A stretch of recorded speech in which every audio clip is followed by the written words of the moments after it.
बिस्मिल्लाहिर्रहमानिर्रहीम, अस्सलाम वालेकुम नादरीन। आप यूट्यूब चैनल देख रहे हैं, मैं इमरान खान हूँ। वो अभिनंदन की वीडियो तो मैंने अब देखी है जिसमें वो अवार्ड वसूल कर रहा है। इससे पहले तो मैंने खबर पढ़ी थी वो तो कोई ढीठों का आईजी है, यानी ऐसी बेशर्मी, ऐसी ढिठाई, मैं तो हैरान रह गया। और ऐसा कॉन्फिडेंस, यानी एक बच्चे को पता है कि उसने इम्तिहान ही नहीं दिए और उसको इम्तिहान का जब रिज़ल्ट आया उस दिन बुला के उसको पहला इनाम दे दिया जाए कि आप फर्स्ट आए हैं। तो ये वो सिचुएशन हुई अभिनंदन के साथ, कैसे अकड़ के खड़ा है। और उसके पीछे जितने लोग हैं वो सारे, मैं पूरी वीडियो में देख रहा था कि वो बेचारे एक दूसरे से नज़रें नहीं मिला पा रहे थे, सब नीचे ज़मीन की तरफ देख रहे थे।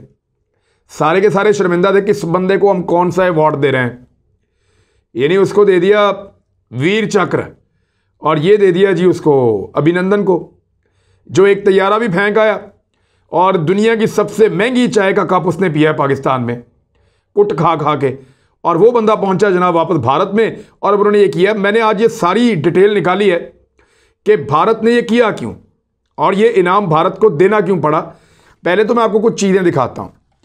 ये पाकिस्तान ने जब अभिनंदन का तैयारा गिराया तो पाकिस्तान ने कुछ तस्वीर जारी की थी। उन तस्वीर में से ये दो तस्वीरें आप देखें। ये दो तस्वीरें उन हथियारों की हैं जो अभिनंदन के जहाज़ के साथ लगे हुए थे। ये हथियार किसी पाकिस्तानी जहाज़ में नहीं होते और ना हम इस तरह के हथियार इस्तेमाल करते हैं। ये वो मिसाइल्स हैं जो फ्लाइंग कॉफिन, या जिसको वो कहते हैं अभिनंदन का जो जहाज़ था, जो F-16 के मुकाबले में वो कहता है जी वो लेकर आया था, MiG-21, MiG-21। ये जो फ्लाइंग कॉफिन है, इसके साथ जो 4 मिसाइल लगी हुई थी उनका नाम है R-73 आर्चर। ये 2 लगे हुए थे R-73 आर्चर, और 2 उसके अंदर मौजूद थे R-77 एडर। ये बिल्कुल इंटैक्ट उस जहाज के साथ मौजूद थे जब वो जहाज पाकिस्तान ने तबाह कर दिया। यानी तीसरा तो कोई हथियार लगा ही नहीं होता उसके, इसके अलावा तो मिसाइल नहीं होते उसमें। यानी जितने मिसाइल उस जहाज में मौजूद थे वो फायर ही नहीं हुए, वो सारे के सारे पाकिस्तान के अंदर। जब वो जहाज तबाह हो गया तो उसमें से पाकिस्तानियों ने निकाले और निकाल के एक टेबल पे रख के सामने उसकी नुमाइश कराई दुनिया को कि अभिनंदन जिस जहाज को पाकिस्तान की हदूद के अंदर लेकर आया था उसके साथ ये हथियार मौजूद थे और ये हथियार अभी भी इंटैक्ट हैं, ये उसके जहाज से हमने उतारे हैं। पाकिस्तान इस तरह के हथियार इस्तेमाल नहीं करता, पूरी दुनिया को पता है। ये इंडिया के हैं और इंडियन प्लेन के साथ ही आए थे। अभिनंदन के जहाज से इनको खोला गया और खोल के यहां पे रखा गया था। ये 2 R-73 आर्चर और 2 R-77 एडर, ये बिल्कुल ठीक है।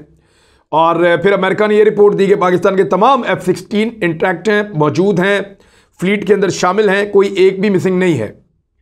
जबकि इंडिया ने इस बात को तस्लीम किया कि उनका एक MiG-21 और एक Su-30 बड़ा शानदार तैयारा है, वो भी तबाह हुआ है। और इंडिया ने अपना एक जहाज़ भी, अपना एक हेलीकॉप्टर जो है वो खुद ही मार गिराया है।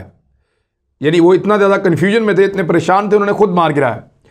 अब अभिनंदन को ये अवार्ड दिया क्यों गया है, ये एक बड़ा सवाल है। इसका जवाब मैं आपको अब देने वाला हूं। हुआ ये कि इंडियन गवर्नमेंट्स के ऊपर और इंडियन फौज के ऊपर बड़े लंबे अरसे से एक प्रेशर था। आप याद करें कि 2010 से पहले एक मूवी बनी थी इंडिया में जिसका नाम था रंग दे बसंती। उसमें भी एक इशू उठाया गया था जहां 3 नौजवान मिलके वहां के एक वजीर को मार देते हैं इंडिया में। और वो मारते इसलिए हैं कि उन्हें यह पता चलता है कि हमारे पायलट जो तैयारे उड़ा रहे हैं वो आउटडेटेड हैं, वो फ्लाइंग कॉफिन्स हैं, यानी वो उड़ते हुए ताबूत हैं। और इंडियन गवर्नमेंट, इंडियन वजारत दिफा और इंडियन दिफाई इदारे वो सब मिले हुए हैं, वो पैसा खा जाते हैं, बहुत बड़ा बजट उड़ा जाते हैं और पायलट्स की जान को खतरे में डाला होता है। सबसे ज़्यादा पायलट इंडिया के मारे जाते हैं दुनिया में। एक रिपोर्ट है, मैं आपके सामने अभी रख देता हूं, उससे आपको बहुत सारी चीज़ें पता चलेंगी। वो ये है कि अभी भी भारत तकनीकी कमी के बायस रफाल तैयारों को अपग्रेड नहीं कर सका है। राफेल कहें या रफाल कहें, इन तैयारों को अभी भी वो अपग्रेड नहीं कर सका है। भारत अब तक फ्रांस से लिए गए 26 लड़ाका राफेल तैयारों को अपग्रेड नहीं कर सका। ये भारत की रवायती और पुरानी सुस्ती है। इन तैयारों को पाकिस्तानी सरहद के करीब वाक़या अंबाला बेस पर तैनात किया गया है। ताहम तकनीकी कमी के बायस इन तैयारों को भारतीय फ़ज़ाइया बेड़े में शामिल नहीं किया जा सका। नई दिल्ली ने फ्रांस को 36 लड़ाका तैयारों का ऑर्डर दिया था। 5 राफेल तैयारों का पहला दस्ता 29 जुलाई को भारत पहुंचा था। 23 बरस कबल इन्होंने जब आखिरी मरतबा तैयारे लिए थे तो वो 23 साल पहले रूसी लड़ाका तैयारे सखुई इन्होंने दरामद किए थे। और उसके बाद ये भारत की अब पहली कामयाबी है कि भारत ने 23 साल के बाद कोई जदीद तैयारे अपने फ्लीट के अंदर शामिल करने की कोशिश की है। लेकिन गुज़िश्ता 20 बरस के दौरान तैयारों के हादसात और पायलट्स की अमवात के लिहाज से भारतीय फ़ज़ाइया दुनिया की बदतरीन फ़ज़ाइया बन गई। भारतीय फ़ज़ाइया फ्रांस से हासिल किए गए रफ़ाल तैयारों को आइंदा साल, वो कह रहे हैं जी जनवरी में हम अपग्रेड करना शुरू करेंगे ताकि इनको अपने फ़ज़ाई बेड़े के अंदर शामिल कर सकें। लेकिन यह रवायती सुस्ती उनकी पुरानी है। पिछले 20 साल से भारतीय फ़ज़ाइया दुनिया की सबसे बदतरीन और बुरी फ़ज़ाइया है, जिसके पायलट मर जाते हैं, जिसके तैयारों को हादसा पेश आता है और बार बार वहाँ तबाही होती है। पूरी दुनिया में सबसे बुरी फ़ज़ाइया भारत की कही जाती है और इसके ऊपर फिल्में बन चुकी हैं। भारत पहले ही बहुत बदनाम था। ऐसे में पाकिस्तानी शाहीनों ने भारत को चैलेंज किया। भारत के तैयारे उड़े। पाकिस्तान ने 2 तैयारे उनके तबाह कर दिए। एक हेलीकॉप्टर उन्होंने खुद ही उड़ा दिया अपना। एक पाकिस्तान में गिरा, एक मकबूजा कश्मीर के इलाके में गिरा, उसको उन्होंने वहीं छुपा लिया। जो पाकिस्तान में गिरा वो हमने सारी दुनिया को दिखा दिया। अभिनंदन ने इंटरव्यू दिया पूरी दुनिया के सामने और उसके बाद हमने उसको इंडिया को वापस कर दिया। एक बेकार आदमी था और उस बेकार आदमी को उन्होंने अवार्ड दे दिया। क्यों दिया, अब मैं आपको बताता हूं। इंडिया में बहुत तनकीद होती है कि इंडियन फौज का सारा बजट खाया जाता है। इंडियन हुकूमत के ऊपर बहुत तनकीद होती है कि यहां करप्शन हद से ज़्यादा है, दिफा के ऊपर पैसे नहीं लगाते और पायलट्स को मरने के लिए छोड़ देते हैं। अभिनंदन वाला वाकया इनके लिए गले की हड्डी बनने वाला था। पूरे इंडिया के अंदर शोर मचने वाला था कि आपने एक ऐसे तैयारे को मुकाबले के लिए भेजा जो पाकिस्तानी एयरफोर्स का मुकाबला नहीं कर सकता था। ये तैयारे आउटडेटेड हैं, ये तैयारा उड़ने वाले कॉफिन्स हैं या आप कहें कि ताबूत हैं पायलट्स के लिए, और इनको अभी तक आप इस्तेमाल कर रहे हैं। बहुत पुराने तैयारों को, कई दहाइयों पुरानी वो टेक्नोलॉजी है। अब इस सारी तनकीद से बचने के लिए उन्होंने एक कहानी गढ़ी। उन्होंने बताया कि अभिनंदन बड़ा शानदार पायलट था। इसने MiG-21 से एक F-16 को गिराया और F-16 को गिराने के बाद इसका अपना तैयारा गिर गया और फिर यह पकड़ा गया और फिर वापस आ गया। लिहाजा ये एक बड़ा बहादुर आदमी है, इसने अपनी जान की परवाह नहीं की और एक F-16 को तबाह किया। इसको अवार्ड दिया जाए। पाकिस्तान ने अपने जो पायलट थे, हसन और दूसरे जो पायलट थे, उनको पाकिस्तान ने उसी वक्त अवार्ड दे दिए थे।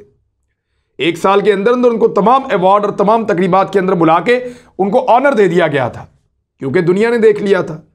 इंडिया 2019 के वाक़े पर आज नवंबर यानी वो फरवरी 2019 का वाक़या है। फरवरी 2019, फरवरी 2020, फरवरी 2021 और अब फरवरी 2022 भी आने वाला है। यानी 3.25 साल के बाद इंडिया को होश आई है कि अपने इस पायलट को कोई अवार्ड देना है। मसला क्या है? मसला यह है कि इंडिया में बहुत बड़े बड़े केसेस और बहुत बड़ी बड़ी इंक्वायरीज शुरू हो सकती हैं।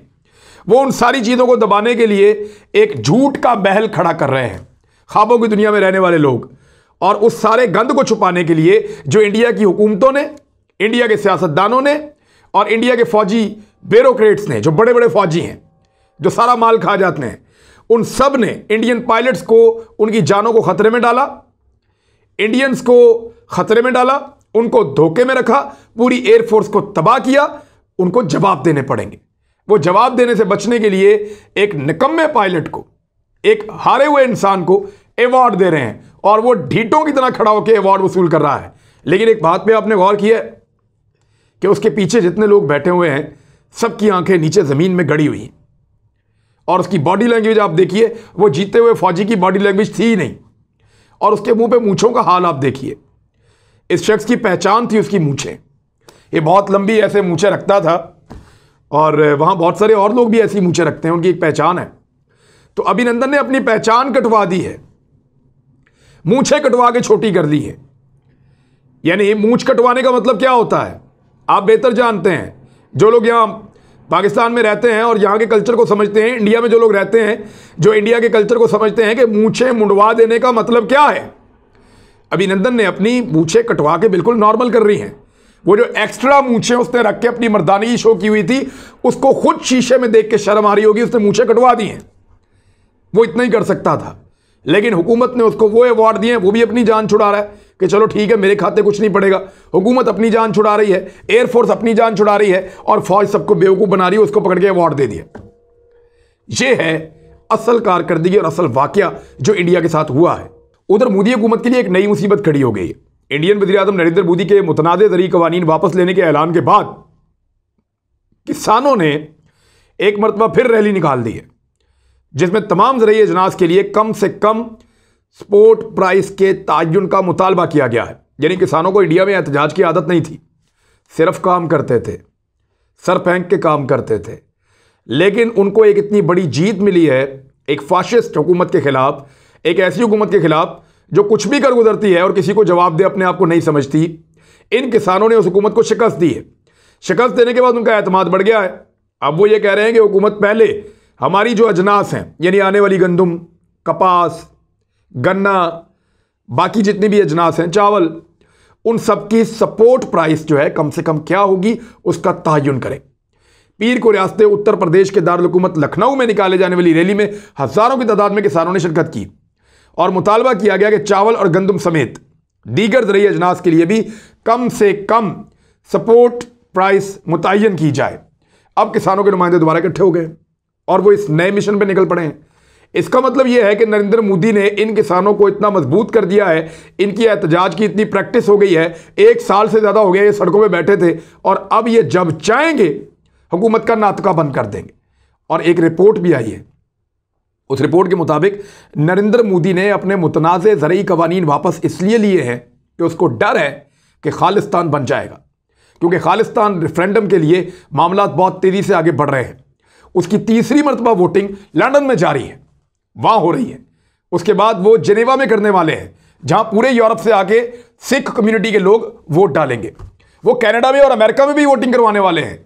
लंदन से उन्होंने शुरू किया था और आखिर में वो ये वोटिंग आने वाले साल में या उससे अगले साल में भारत के ज़ेरे कंट्रोल पंजाब के अंदर वो ये वोटिंग करवाने वाले हैं। तब पता चलेगा कि नरेंद्र मोदी क्या बेचता है। किसानों ने ताकत हासिल कर ली है, उनका डर निकल गया है और वो अब सीना तान के खड़ा होना जानते हैं। पूरी दुनिया में इस सिख कम्युनिटी के पास बहुत सारा कारोबार, पैसा और ताल्लुकात है। इनके पास तजर्बा है। एक मुल्क चलाने के लिए जो कुछ चाहिए होता है वो सब कुछ इनके पास है, सिर्फ इनके पास मुल्क नहीं है, और वो ये नरेंद्र मोदी से या भारत से छीन सकते हैं खालिस्तान की सूरत में, और उसके लिए वो हर गुजरते दिन के साथ ताकत पकड़ रहे हैं। इन्हीं को कमज़ोर करने के लिए नरेंद्र मोदी ने अपने आप को रेलिवेंट बनाने के लिए फौरी तौर पे वो कवानीन वापस लेने का फैसला किया है। लेकिन एक और चीज़ मैं आपको बताता हूँ, तहरीक के दौरान जो किसान हलाक हुए हैं ना, उनकी तादाद पता है कितनी है? 700। मोदी की हुकूमत कितनी फाशिस्ट है कि उन्होंने 700 किसानों को मारा, और वो जो 700 किसान मारे गए हैं इसके लिए एक मुतालबा किया है किसान तंजीमों ने कि उन तमाम को शहीद करार दिया जाए। तो अभिनंदन को अवार्ड देकर रूस से S-400 का एक मिसाइल सिस्टम लेकर और रफाल तैयारों को अपग्रेड करके भारत अपनी फ़ौज को कुछ बेहतर करना चाह रहा है, और इसकी ट्राई वो हमेशा पाकिस्तान के खिलाफ करेगा, क्योंकि चाइना के साथ वो लड़ना नहीं चाहते। वो पाकिस्तान के साथ लड़ाई करना चाहते हैं, लेकिन महदूद लड़ाई, उतनी लड़ाई जो उनके अगले इंतखाबात में उनके काम आ जाए। लेकिन उससे पहले उनके सामने खालिस्तान की सूरत में एक बहुत बड़ा खतरा खड़ा है। सिख पूरी तरह से तुल गए हैं कि वो एक अपना अलग मुल्क बना कर रहेंगे। ये सूरत हाल नरेंद्र मोदी के लिए, इंडिया के लिए हर गुजरते दिन के साथ ज़्यादा परेशानी और तशवीश पैदा करती चली जा रही है। दुनिया उनके ऊपर हंस रही है। दुनिया ये कह रही है कि जो तैयारा गिरा ही नहीं, उसके गिरने की बुनियाद के ऊपर आपने अपने एक पायलट को अवार्ड से नवाज दिया, और उस पायलट के एतराफ़ी बयानात जो हैं वो सारी दुनिया ने सुने हैं। उस पायलट की बातें सारी दुनिया ने सुनी है। ढिठाई की, बेशर्मी की, बल्कि इसको बोलने के बेगैरती की भी कोई हद होती है। ये तो उसको भी क्रॉस कर गए। अब तक के लिए इतना ही। अपना ख्याल रखिएगा, अपने इस चैनल का भी। अल्लाह हाफिज़।